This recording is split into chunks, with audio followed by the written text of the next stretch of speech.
This podcast may contain adult language and themes, or it might not. We're not really sure. We haven't recorded it yet.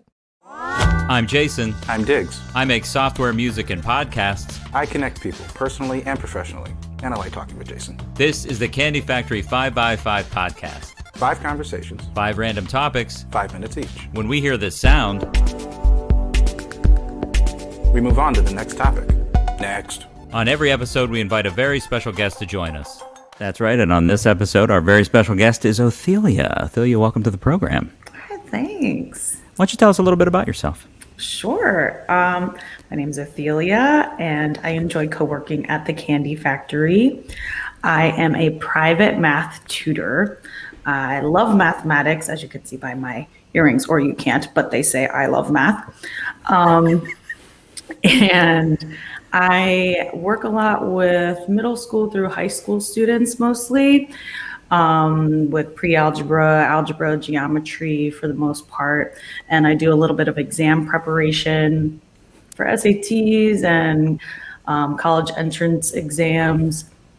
And I love what I do. I get to hang out with some really cool kids and watch them grow and become better students, more curious humans. And Awesome. I love it.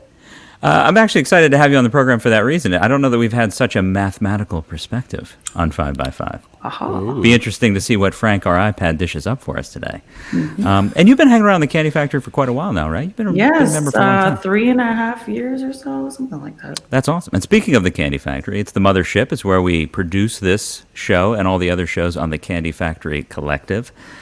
We couldn't do it without the Candy Factory. And, it's a co-working space if you're not familiar, because if you just think we're making candy, not the case. A lot of people do that. Not the Yeah, no, case. sorry, friends. It's a co-working space in the heart of downtown Lancaster. Virtual membership start at only $10 a month. Whoa. $10 a month. If you want to come into the space, goes up to $35 for a couple of day passes a month, and then Totally. all the way up to a private office. So check it out at coworkinginlancaster.com. That's where you can find out all the details, and you can schedule a tour. Come check it out and join our co-working family, just like the three of us did at various points throughout the past. So welcome to 5x5 Diggs, my friend. It's always a pleasure to see you. You too? Welcome back. And if you're new to the program, the way it works is I have an iPad. His name is Frank. He's sitting right over there. And Frank is going to present to us 5 random topics. We'll talk about each for 5 minutes. Frank will play a little jingle, and then we'll move on to the next topic. It's the fastest 25 minutes in podcasting. And if you guys are ready, it's going to start right now. Ready to go? Ready. Yeah. Here it is, episode number 42 of the Candy Factory 5x5 podcast. First topic, a journey that was better than the destination. A journey that was better than the destination. I can think of one that was worse. Let's go there. Okay. Let's turn it on its head. I was just thinking, me and my son drove to Orlando, Florida to see my sister one time. Uh-huh. I will never do that again. I was the only adult. And it was miserable. I'm just driving, and then you get tunnel vision, and it feels terrible. But then once I got there, I'm like, oh, my sister, yay. Okay, so and what's that from here? About 18-hour drive, maybe 20 hours. I feel like Google that. would say maybe like 17, but it's not including having to stop and rest and all that kind of Now, stuff. how old was your son at the time that you did this? He was, I think, 6. Okay, so Yeah, just you and him. Just me and him. Yeah. Yeah, I was going crazy. That's a long time to be in the car with a 6-year-old Yes, it is. He did better than me, I think. with no backup. Yes. Oh, yeah. Diggs, how about you? I was trying to think. I think it'd be funny if my dad listens to this episode, but there was a trip we took with a it's not that the destination was bad. Let me make that clear. But it was a 2-stage trip. It was supposed to be a 2-stage road trip. We were going back to Ohio. My dad's from there, seeing the family. And then it was supposed to have my first trip to Canada right after that. So we were just going to keep going north and up to Niagara, I think, if I remember right. But my dad and girlfriend at the time ended up getting in a fight. And it was her car. So we ended up stuck in Columbus as she and her daughter ended up continuing on to Canada without us. So it wasn't that wasn't a terrible destination. It was just like not the destination You that didn't get to the destination. we were supposed to get to. You know, Right. I'm racking my brain thinking about travel stories for myself, and I don't really have a lot of where the journey was better. I'm kind of like Othelia, you know. I think for me, it's usually just a pain in the ass To get there. to get wherever I'm going. Sure. And then whenever I get there, the you know, it's like, oh, thank God I'm here.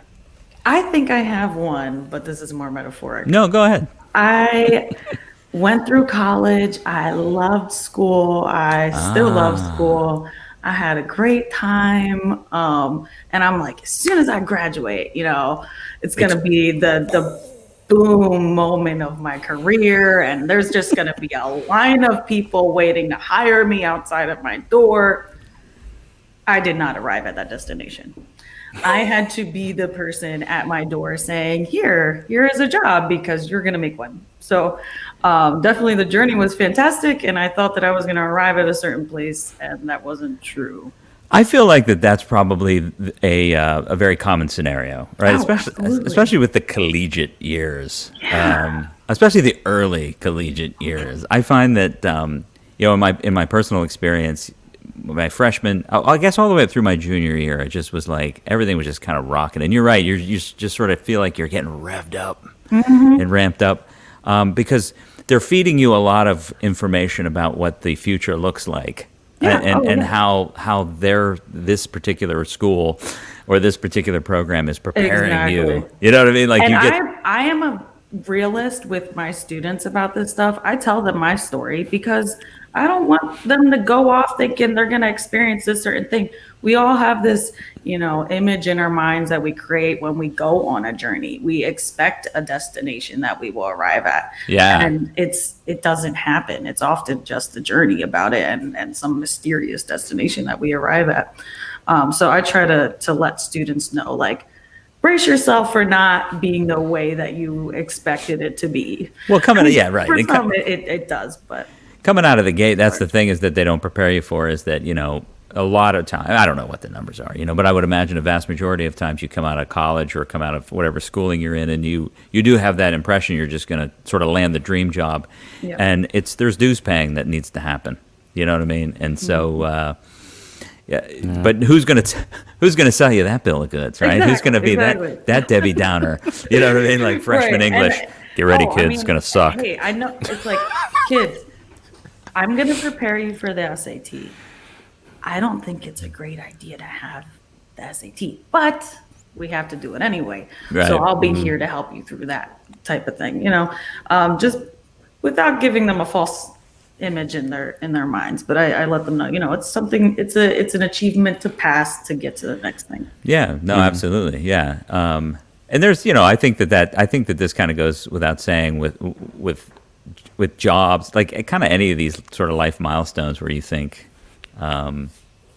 where it's sort of, there's a picture that's painted that it's going to be this glorious thing. And then when you get there, you really do have to do some work and some things to sort of make that actually happen. But unfortunately, we have reached this destination, at least the destination for topic number 1. We're moving on to topic number 2. This episode's 5x5, which is give the other two people a call sign. Give the other two people a call sign. A call sign. I have no idea what this means. I think we're going to just make some shit up here. Peace. No, Diggs, you call wanna run signs with like this as in like Goose Maverick, that sort of stuff. That's what like the military. Can you give call me an signs. example of a call sign? I have no idea what you're talking about.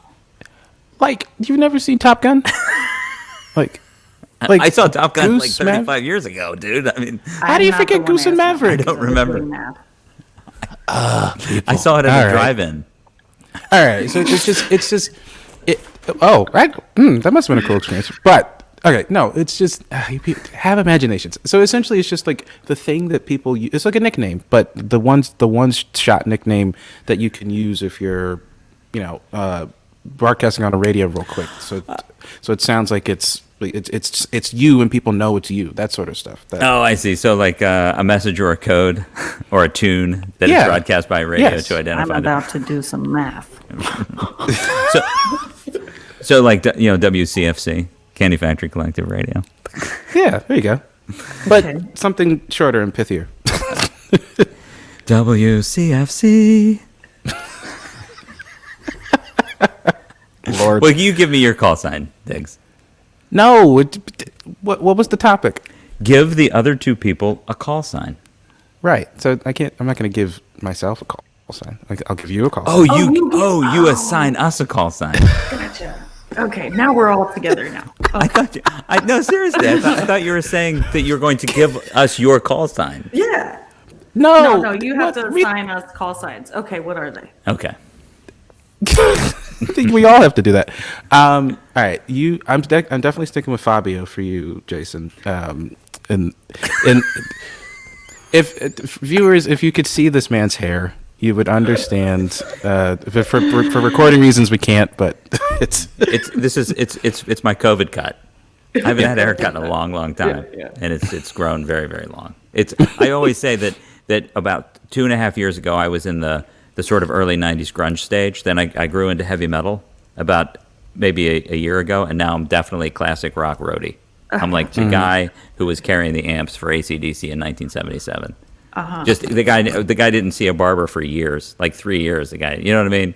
Yeah. Just hair, just all hair. Right. I'm that guy, or I'm like the keyboard player in Kansas. Nobody knows who that is, but I if you don't can just get yeah. sorry. All right, But so- Othelia, Pythagoras, Okay, I will take just that. because math. Yeah. Right. Oh, gosh. Oh no! Don't mess that up. So you're just basically giving us a nickname, Yeah. is what I'm hearing. Yes, but now you have to do it. Now I have to come up with a nickname for you. What was the topic? Give the other two people a call sign. Yeah. So WDGS, Diggs Radio. Okay, I'll take it. I know I'm completely misunderstanding what the whole point of this topic is. So That's fine. Othelia, you take a crack at it. Okay, sure. Let's see. The DJ duo. Oh, we both get. I like it. The DJ duo. Oh yeah, that's okay. So I like it. You landed them both. I did once. Okay. I don't know. I don't even know what to say. This is the first topic that's left me speechless. You could talk about the Kansas pianist since we need to be educated there. Oh. Or bass player or whoever it was. Who was the person you talked Right? about? What were you talking about? I said I look like the keyboard player. The point is that hair growth, Yes. right, on a male, over the decades, can be equated to the various genres of hard rock music. I'm just gonna let you guys know that I have been letting my eyebrows grow out. For COVID, COVID. so because do you Because normally nobody get? comes very close to me, so this is a perfect time to do it. I have been tweezing my eyebrows since I was like 13 years old, and I have not the middle thing because that would just look atrocious, but this stuff I'm just letting it go, and then I'll be able to get like a new line and. Well, yeah. Let me tell you something about eyebrows. Sure. When you have whatever genes I inherited from my people, Yeah. right around 40, the eyebrow hair just grows exponentially. Yeah, it's just, and it turns into this I had one of wiry. those- That's the caterpillar. I got a glaw thing from my dad's side of the family where it just goes straight up, just boom. Oh, the first part, like right Yeah, at the just first right part. here. Yeah, I have to clip it out. Oh, what is it called? A glaw? Yeah. Well, that's my dad's last name. Oh, I thought you were like a glaw thing. All right. I was with Jason. All right, well, that call sign is, I don't even know how to transition out of it. I still don't really understand what just happened. We're going to move on to topic number 3, which Yeah, is let's do it. dates the fruit. Like bananas and. No. Oh. The fruit dates.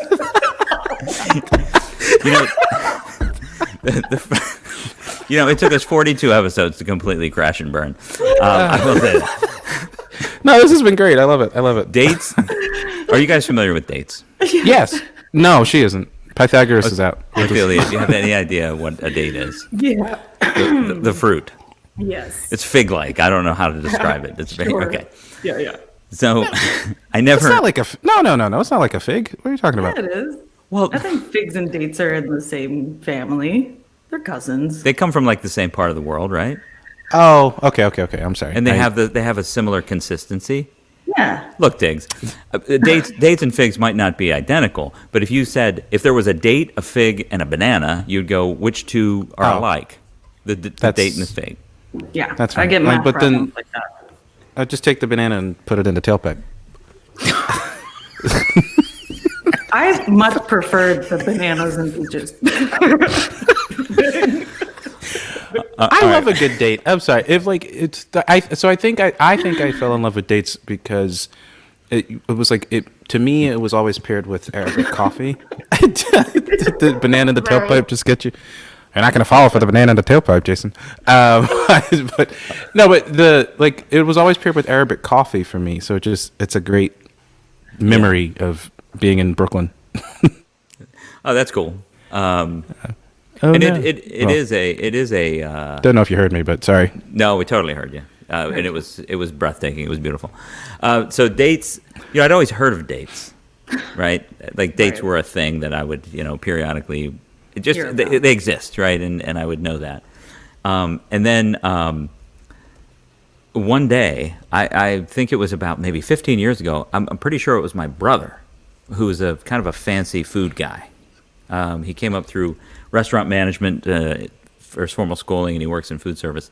And I was at his house, and he made some really fancy, like appetizer kind of things, using these ingredients that I never had experienced before. And dates were part of it. And if I'm not mistaken, it had something to do with goat cheese and maybe bacon. Was also included. But I was like, what is this? Yes, that's a good Yeah. one. You know what I'm talking about? I don't know what you're talking about, but the flavors sound great. Yeah, no, it was excellent. It must be a thing, but I didn't know about it because I'm pretty, uncultured. And so I was like, what's this thing? And he said, those are dates. You've never heard of a date? I was like, nah, I never heard of a date. I mean, I've heard of dates, but I never ate them. Experienced a date. Never experienced them. And I just loved them. So I started buying bags of dates. I'd go to the grocery store and just buy you can get just like a big sack of dates. 16-ounce bag. Yeah, or like so. these big, and I would just Bag of eat. I just like, if I was working at home or whatever, and go in the kitchen. There's that thing where if you're working at home, you just grab something, you just Yeah. eating all day. Oh, well, dates are a good thing to do in that scenario. They're like nutritious and not bad for you. No, seriously. There are these bars that substitute sugary things for dates. I used to grub on those. And actually, I think I had those on the trip to Florida. That was those. You had dates on the I had 18-hour drive with your 6-year-old. on the long drive to Florida. Lots of dates. Well, according to the statistic that our crack producer Ann Kirby just shared with us, I was right. They're like an energy food. They keep they keep you filled up. And they can be very sweet, but it's not, fake sugars or Right. bad for you sugars. Yeah, I forget what these bars are called, but the main ingredient is dates, and then like nuts and stuff like that. like date Newtons, maybe. Yeah. Something like that. Like a Newton made of dates. Oh, That would be great. That I don't know if sounds they really- make those. It's not a fig Newton, it's a date Newton. I would which take I that. would totally do. Yeah, we I would totally. date Newton. If those aren't invented, we need to invent those now. They come right out of the candy factory. Maybe we should start making those. Maybe we should change this to the date factory. I guess you don't make the date; you just make the Newton. The Newton I mean, factory. people would show up. Oh, we'd have a line That's out fair. the door. Yeah, definitely. So, Ann, if you're Factory? listening and What? you're looking, COVID? What? Let's do this. yeah, if you're listening and you want a new campaign to bring people in the door, I think Date Newton, the Date Newton Newton. factory, The date Newton factory. would bring people right in We the door. get a lot of really cool nerds. This is so now we're gonna A have nerd both like factory right now. will there be people looking for candy and then people looking for like a dating service, and it's just gonna be it'll be great. And then there'll be vegans.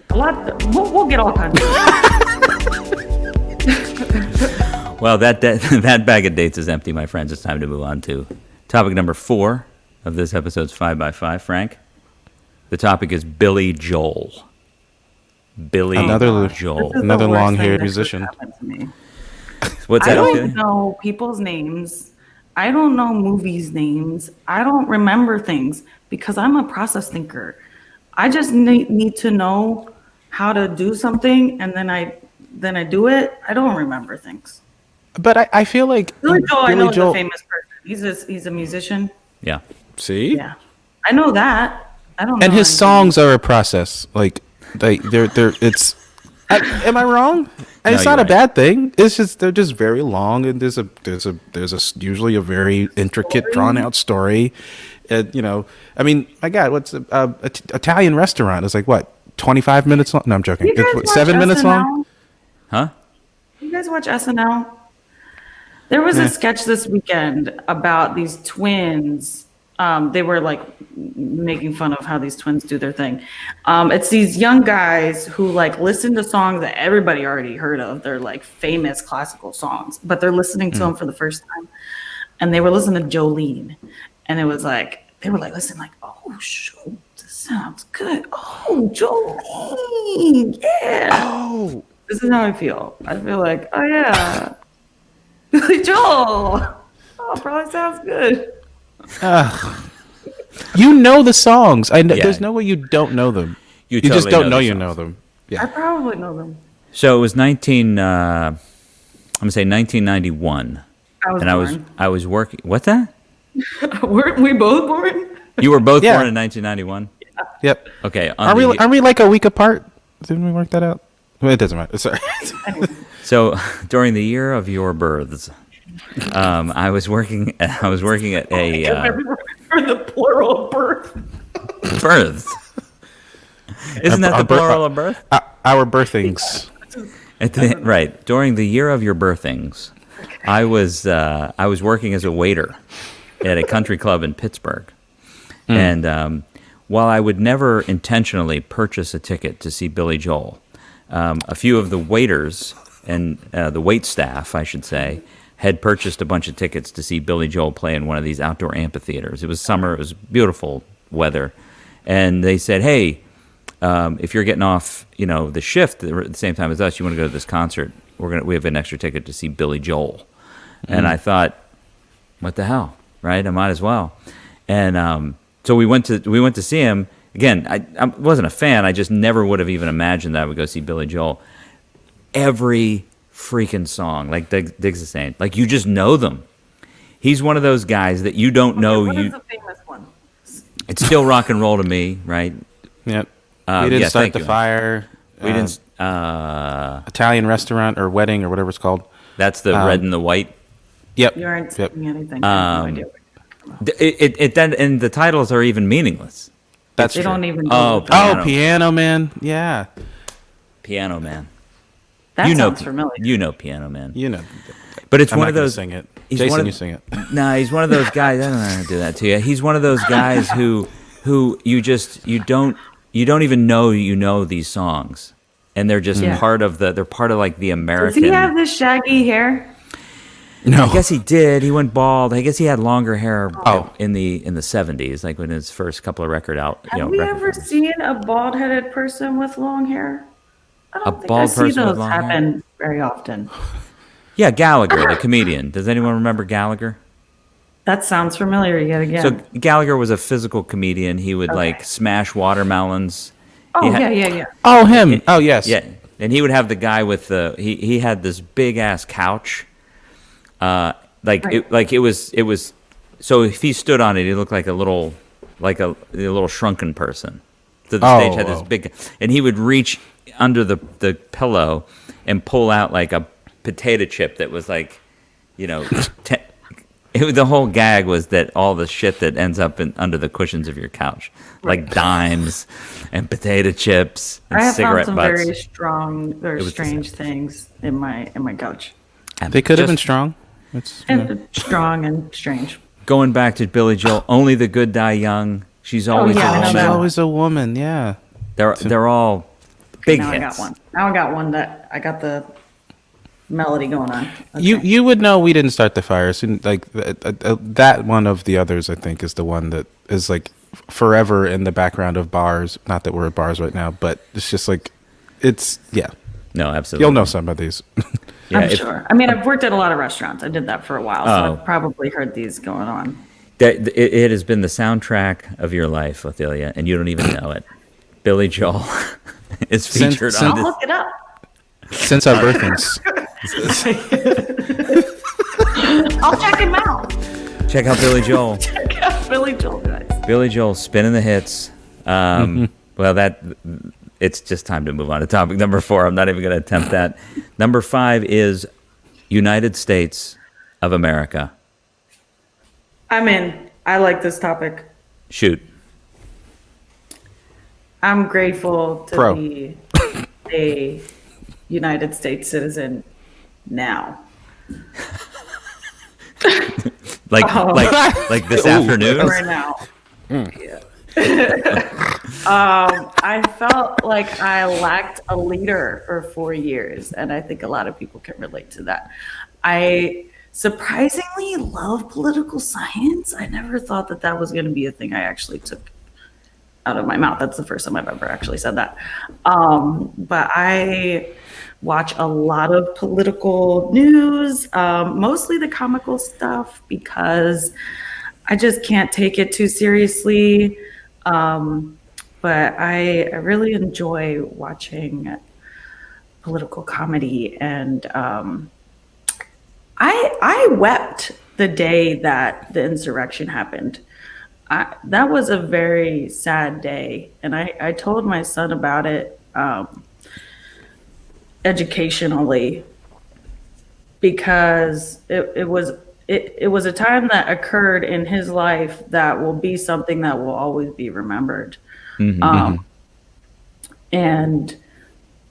the fact that there are people representing us that will look over the atrocity that occurred is just really sad to me. I don't know what to think about that. But the arguments that were brought forth by Democrats for this impeachment are very strong, and they were working on them for weeks. Whereas these lawyers, if you want to call them that, of Donald Trump, were just a shit show. We're allowed to cuss on here, right? Yeah, Yeah, you're good. You're good. Yeah, that was just like, oh my God, how lost can you be while speaking? He kept calling himself a prosecutor. Yeah, well, What are you doing? and the whole idea of the whole idea of impeachment. I mean, it's political theater. It kind of is. I mean, Diggs can probably speak more to this as a government expert, but it's definitely it's not a there's a confusion between it being a legal apparatus versus the apparatus. It's the president that I think that is just like, okay, and I like the one guy's analogy about this, or not, this theory about, okay, the January exception, or January, whatever they called it. So yeah, once the new president has been elected, you can just do whatever you want for a month and a half or 2 months or whatever. Yeah, that's scary. That's scary. And the fact that children had to, like, okay, my son's 8 years old. Half of his life was a Trump presidency. That's ridiculous. For now. That's true. Yeah, that's true. And for anybody who's kind of lost in some of the context, you have to go back and study this impeachment that's been going on for the last week or so, the impeachment trial in the Senate, where people are making these arguments. But, it has been a really interesting, surreal time in the United States, kind of regardless of your position. Sure. And I think one of the more interesting things that I've thought about periodically throughout, especially the really controversial era that we just went through the last 6 months, is growing up in the 80s, there was really this American exceptionalism, right? I was a teenager in the 80s, and so through the Reagan years, there was this sort of like, the beacon on the hill kind of mentality about what the United States is, and you sort of internalized that was Nixon. Oh, my bad. Yeah. It's okay. That's all right. But you know what I mean? You sort of internalize that as a pre-adult, and it really does form you. And I think that I didn't understand the different perspectives of the United States until I as an adult experienced different things that happened, like 9/11, right? Which was the first time that I really took. I mean, there were a few things that happened in the 90s that made me think this, but really, that was the first, like, oh wait, there's a different perspective out there in the world about what the United States is. And I'm curious, Diggs, what you think about that. I mean, one, absolutely right, and it's interesting being in a international or working with international colleagues for an organization that's a global scope now, because I frequently run into the other like ideas of the U.S.